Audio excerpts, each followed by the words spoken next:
Foreman. What? Wag ka.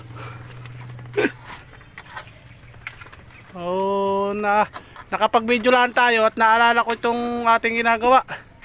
Yung plywood nating binili. Oh. Naalala ko at may dumating na Shopee. Ay, ito. Ayan. Shopee. May dumating ay kaya naalala ko siya. Aba, ay, hindi na tayo nakapag-video sa pagbababa ng gulong.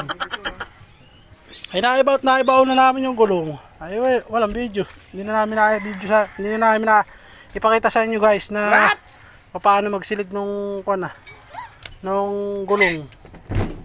So kaya itong ginawa natin guys para matibay. Hindi totoo yan. Bola lang yan.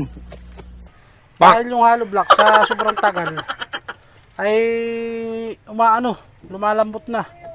At siyempre laging basa, nakalubog sa lupa.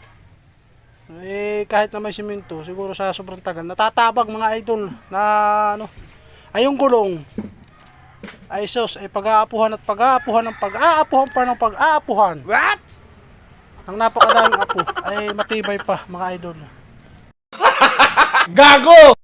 Hindi mapupuno yung ating ginawa dahil yung ilalim hindi natin nilagyan ng flooring. Alin? Dito saan eh? Alin? Yung PVC mo. Tres yan. Tres. Ilbo dapat dalawa tres. Ating pagmamanahan pa ng mga ninunong puwit. Wag ka sa puwit. So nag-video lang tayo guys dahil nga nakalimutan natin mag-video.